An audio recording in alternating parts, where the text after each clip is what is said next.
Primeira instância, oferecimento Nobre Cerimonial e Rede LFG.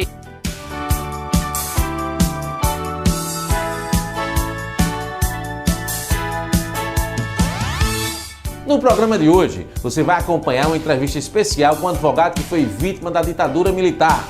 No quadro Advogado Responde, você tira suas dúvidas jurídicas e confere mais um sorteio de livro, agora, aqui, no Primeira Instância.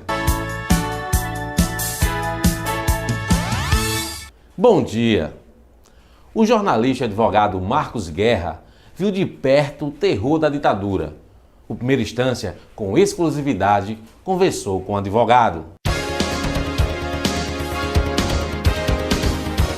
Doutor Marcos Guerra, como é que está a sua memória em relação a esse exílio, à prisão que o senhor, com apenas 23 anos, sofreu na época? A memória hoje em dia já está bem equilibrada. Houve um período em que era mais difícil de falar sobre isso, porque é difícil falar sobre coisas sofridas, tanto que a gente sofreu, como que sabe que os familiares e amigos sofreram também. Mas a memória hoje está tranquila. Terminou o julgamento na caravana da anistia aqui na Assembleia Legislativa, um julgamento de um processo no qual eu pedi anistia federal. E o julgamento foi por unanimidade favorável. Eu recebi, isso é interessante, é emocionante e é muito bonito. Eu fui lá com minha esposa Moema, com meu filho Gabriel. Eu recebi formalmente, na fórmula que existe da Comissão de Anistia, em nome do governo brasileiro, em nome do presidente Lula, do presidente da República, as desculpas oficiais do governo brasileiro pela perseguição política indevida, pelo sofrimento causado à minha família e as desculpas acompanhadas, acessório de alguma indenização relativa a algum período que você deixou de trabalhar por ter sido impedido de trabalhar exatamente em consequência da perseguição política. Agora, doutor Marcos Guerra, eu queria que o senhor me falasse, e falasse para o nosso telespectador, como foi que aconteceu a sua prisão e por que o senhor foi preso? Bom, eu era estudante de Direito, era simultaneamente presidente da União Estadual dos Estudantes. Quando eu estudava Direito, eu trabalhava como jornalista na Rádio Rural e na Ordem. A minha primeira carteira profissional é de jornalista. Eu sou jornalista profissional desde 58. Os estudantes, na época, fomos chamados pela UNE e pela União Estadual dos Estudantes, a UEE, fomos chamados a prestar serviço na comunidade. Os estudantes de Direito, nós criamos na Faculdade da Ribeira a primeira assistência jurídica gratuita. E assim por diante.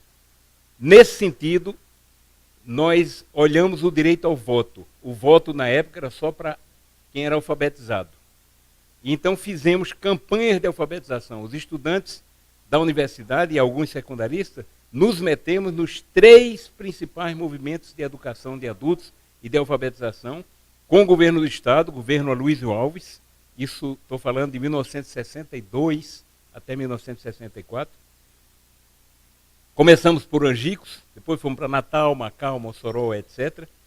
Depois, aqui em Natal, a prefeitura, com o Djalma Maranhão, Moacir de Góes, tinham começado o trabalho que chamava de Pé no Chão Também Se Aprende a Ler, e a Igreja Católica, através da Rádio Rural, tinha um movimento de educação de base que depois se alastrou para o Brasil. O que é que aconteceu? Aconteceu que o direito de voto incomodava os currais eleitorais. Você imagine que tinha pouco mais de 900 eleitores em Angicos. Na alfabetização, 320 novos eleitores se inscreveram. Isso desequilibra qualquer curral. E quando a gente saiu para ir para Mossoró, o chefe político disse: aqui mesmo vocês não entram. Então, foi preciso que o governador Aloysio Alves fosse fazer toda a negociação política porque nós fazíamos uma negociação técnica. Então, por que a prisão? Não só minha, mas de dirigentes políticos, de dirigentes sindicalistas, de estudantes que estavam metidos nesses movimentos de educação de base, de alfabetização, às vezes de saúde pública e vai por aí.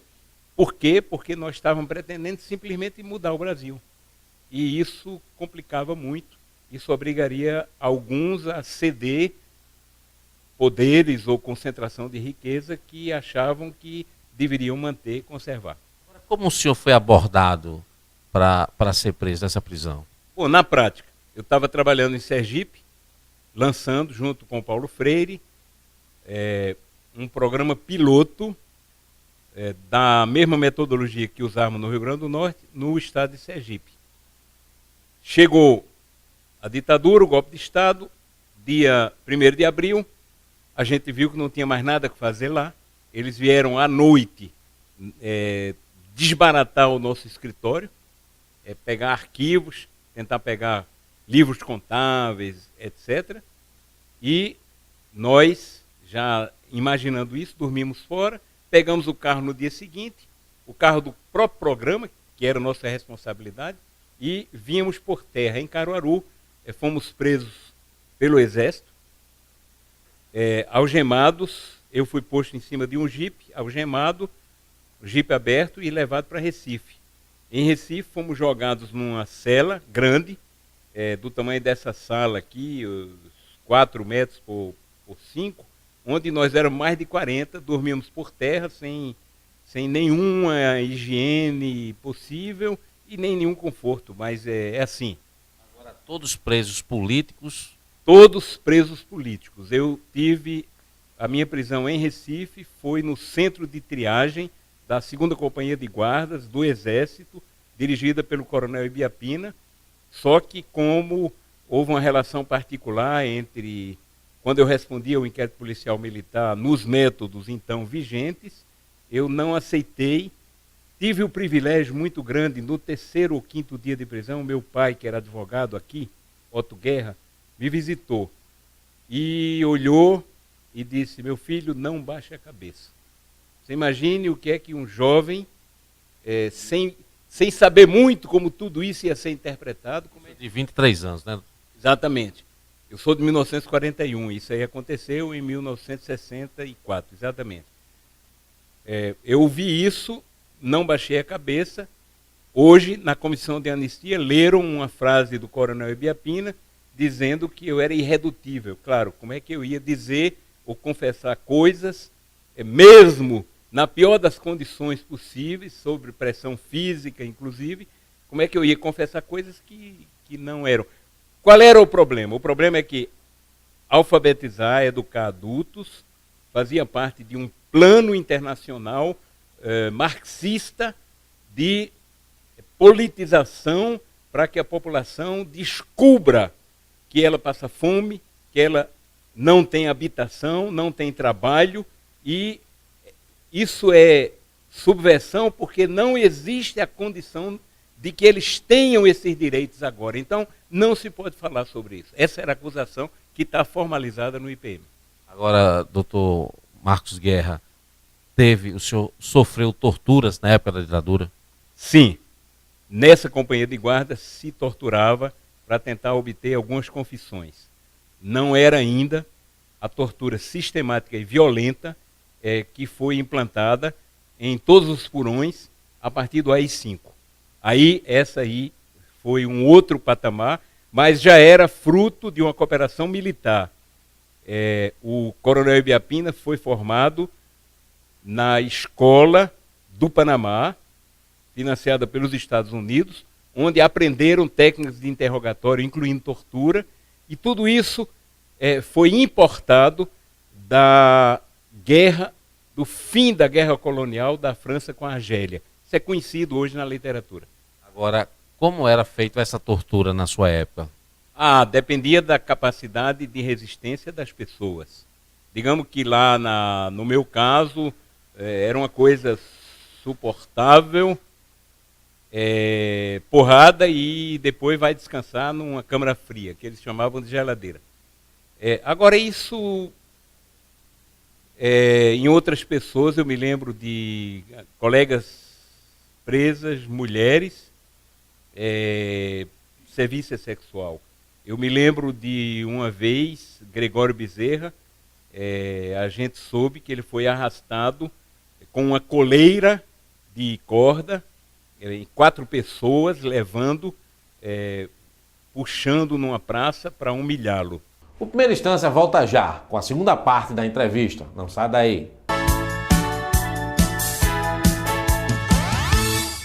Carreira pública é para quem quer melhor remuneração, estabilidade e boa aposentadoria. É para quem tem o nível médio ou superior, quer um plano de carreira.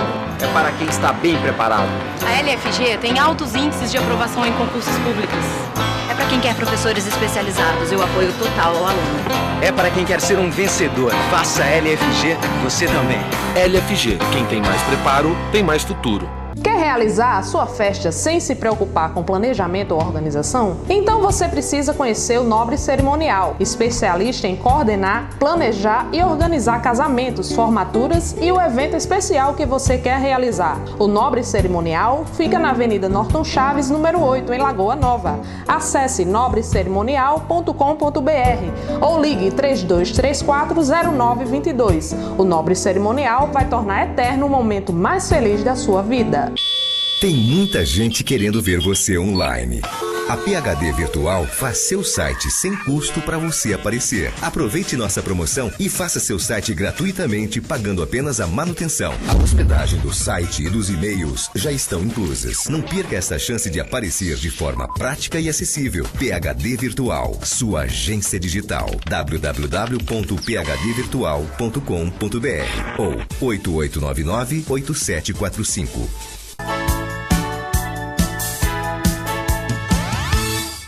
Quer realizar sua festa sem se preocupar com planejamento ou organização? Então, meu amigo, você precisa conhecer o Nobre Cerimonial. No mercado de Natal há mais de 5 anos e com a equipe treinada e qualificada para atender a sua necessidade, o Nobre Cerimonial é especialista em coordenar, planejar e organizar casamentos, formaturas, festa de 15 anos, solenidades e o evento especial que você quer realizar. O Nobre Cerimonial fica ali, na Avenida Norton Chaves, número 8, em Lagoa Nova. Acesse nobrecerimonial.com.br ou ligue 3234 0922. 3234 0922. O Nobre Cerimonial vai tornar eterno o momento mais feliz da sua vida. O advogado Marcos Guerra não esquece as técnicas de tortura usadas pelos militares. Acompanhe. Há uma técnica, quando se tortura num quartel, é que ninguém do quartel pode ficar de fora, que é para garantir o silêncio. Certo? Então, se alguém bate, o outro tem que bater também em algum momento, o outro também, de maneira a comprometer todo mundo e calar todo mundo. Eu, inclusive, estou discutindo que a lei da memória e a lei da anistia, aquela que foi assinada em 79, são coisas que têm que ser revistas, porque hoje, sem que isso seja revisto, há um amalgama e uma grande parte da nossa população considera que todas as Forças Armadas bateram, torturaram. Ora, isso não é verdade, foi uma minoria. E é preciso que essa minoria seja indigitada, para que a grande maioria que não fez isso, a grande maioria que soube sempre honrar as Forças Armadas, que elas merecem elogio pelo que fizeram e têm feito na maior parte do tempo pela soberania brasileira, é preciso separar o joio do trigo, um dia nós chegaremos lá. Agora, o senhor passou quanto tempo preso e como foi até chegar ao exílio? Eu fui preso várias vezes em 64 e 65, meu pai era advogado, havia 3 ou 4 advogados no Rio Grande do Norte que defendiam presos políticos, pagaram um preço alto por isso.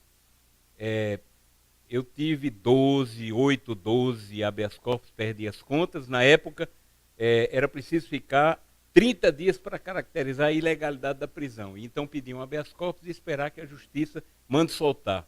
Aconteceu 2 ou 3 vezes que eles soltavam, estava esperando na esquina para aprender de novo, começar a contar de novo 30, 90 dias, 120 dias, etc. Ocorreu várias vezes isso, eu fui me cansando e tinha decidido de ficar por aqui para terminar o meu curso de Direito, depois conseguimos uma transferência para Natal, depois conseguimos a possibilidade de assistir de novo voltar à faculdade, ficando em prisão domiciliar, e finalmente, cansado de tudo isso, por qualquer coisa chamavam, guardavam alguns dias, faziam mostrar quem é que manda, e aí quando eu tive o meu diploma no dia 8 de dezembro de 65, acertei com minha família e decidi que sairia. Tive a honra e o privilégio de ser eleito orador da turma, a turma que se chamou Alceu de Amoroso Lima, eu fui eleito orador da turma, fiz um discurso com o maior cuidado para saber o que dizia e não pôr em perigo os colegas que tinham eleito. Saí no dia de Natal, de São Paulo, tentei sair de Recife, de Salvador, tentei sair do Rio, havia uma lista de nomes, consegui sair no dia 25 de dezembro de 65, comecei um longo exílio na França, que veio terminar em 1986. Quantos anos o senhor passou? Então, 23 anos. Agora, na verdade, a anistia se anunciava para 1979, ela não saía. De lá de fora a gente lutava, daqui também, o pessoal, pela anistia ampla e restrita, e eu fiz parte de 3 dos exilados que decidimos de vir em julho de 79 provocar. E eu vim, e quando chegamos em Recife, uma tropa do Exército cercou o avião da TAP às 4h30 da manhã. O piloto deve ter tomado um grande susto, e um tenente do Exército disse, esteja preso, e eu digo, não estejo. Mas aí começamos a discutir, e ele disse, preso o senhor, sua mulher e 2 filhos que vinham. Uma criança com 1 ano, um outro com 7. E eu disse, o senhor tem certeza? Tenho.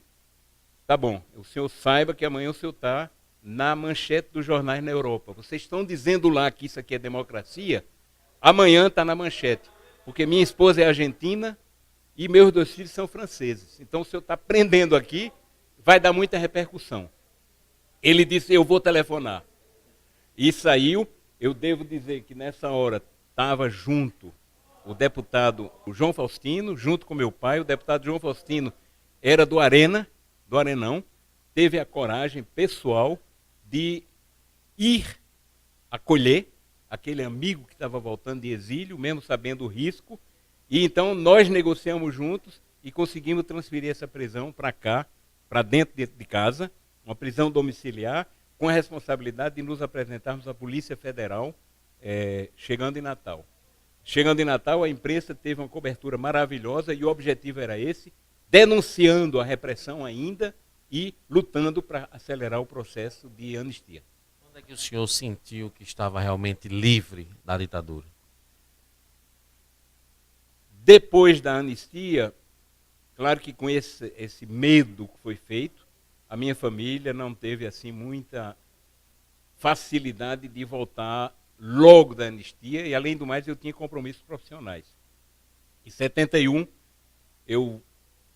em 79 não, em 81 eu vim com a família procurar trabalho. Procurar exatamente se tinha condições de livre exercício da profissão. Não encontrei. Vim ao Rio Grande do Norte, vim a Brasília. 2 anos depois, de novo, também não encontrei. Em 83, então.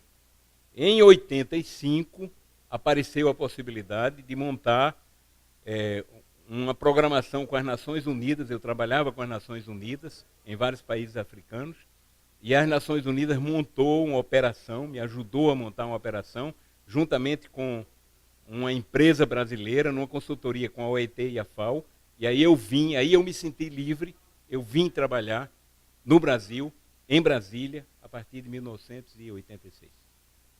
O senhor hoje se arrepende de alguma coisa? Não. Se a pergunta é, você recomeçaria? Mas claro. Agora, pensando 2 vezes, por que não ter ido embora na primeira, na segunda prisão. Por que insistir em querer continuar o curso e tudo? Eu não me arrependo. Agora, não creio que quem foi preso é mais inteligente de que quem não foi. Eu acho que quem não foi preso, quem conseguiu escapar por aí, foi mais vivo. As histórias são diferentes, elas não se repetem, mas não me arrependo. Eu acho que foi importante, no meu caso, esperar terminar o meu curso de Direito, entrar na OAB, para então, somente então, encarar o exílio. Doutor Marcos Guerra, eu quero agradecer a sua participação aqui no Primeira Instância. Eu que agradeço a oportunidade, acho que é muito importante que a gente possa conversar sobre esses períodos, porque nós estamos nisso, nós estamos na defesa dos direitos e essa é uma função vital, necessária para consolidar a democracia em nosso país. Eu que agradeço, então, o esforço de vocês e desejo sucesso para esse programa. Graças a Deus, essa época passou e que não volte nunca mais. No próximo bloco, o advogado responde e vamos conhecer quem ganhou o livro da semana. Não sai daí!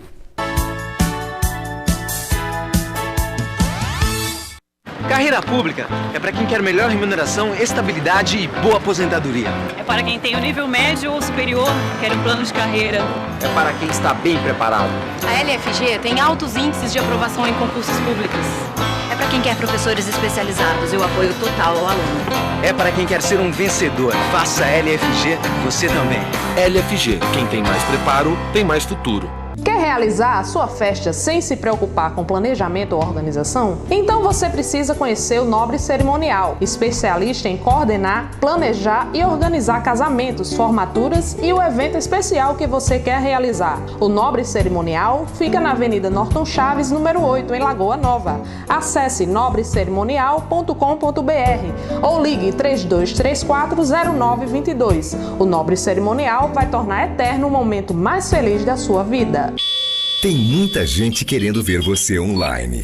A PhD Virtual faz seu site sem custo para você aparecer. Aproveite nossa promoção e faça seu site gratuitamente, pagando apenas a manutenção. A hospedagem do site e dos e-mails já estão inclusas. Não perca essa chance de aparecer de forma prática e acessível. PhD Virtual, sua agência digital. www.phdvirtual.com.br ou 8899-8745.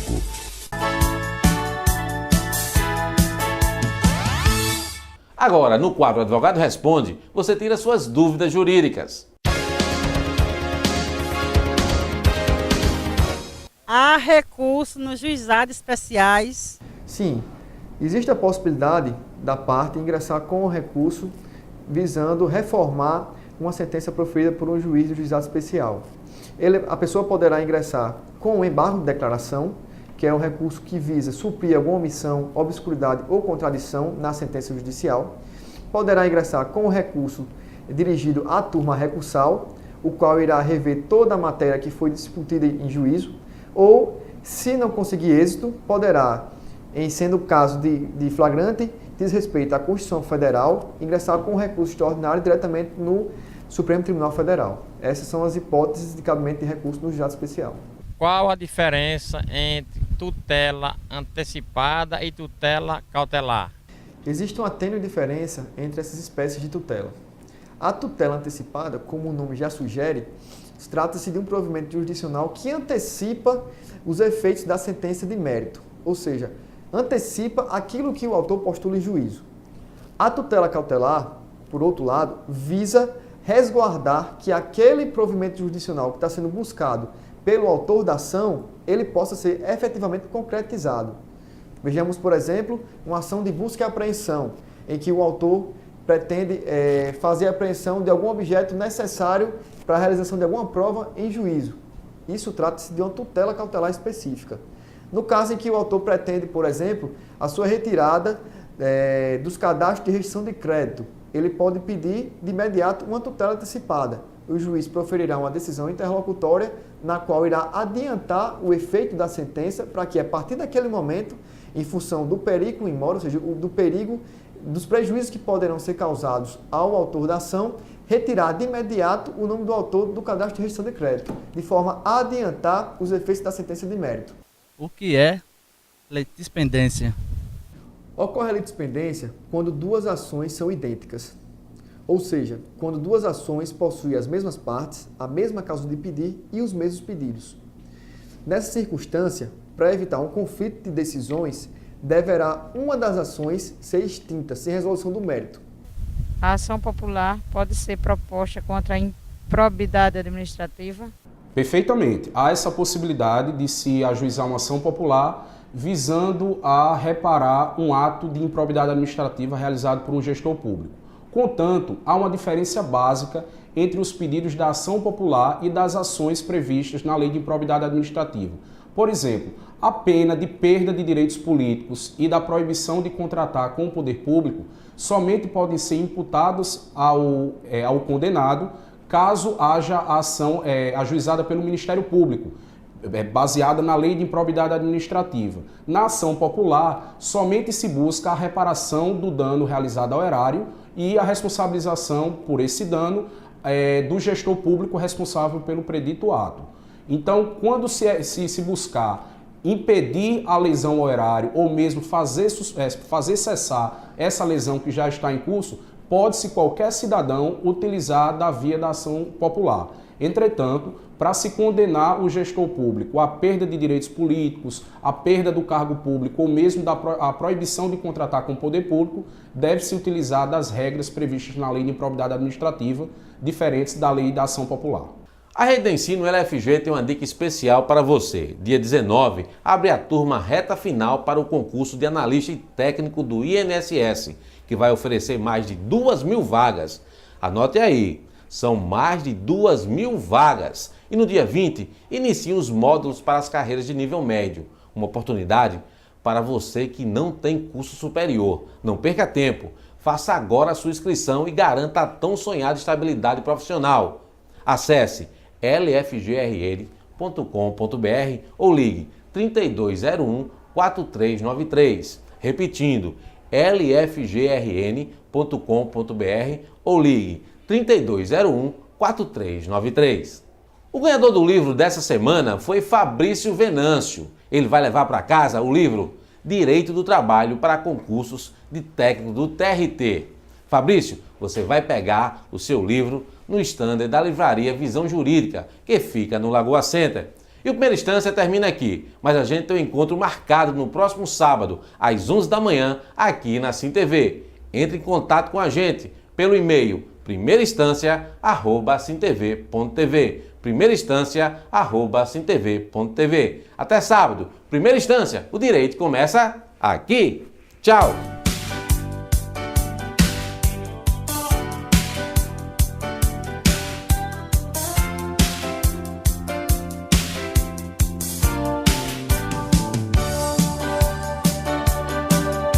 Primeira Instância, oferecimento Nobre Cerimonial e Rede LFG.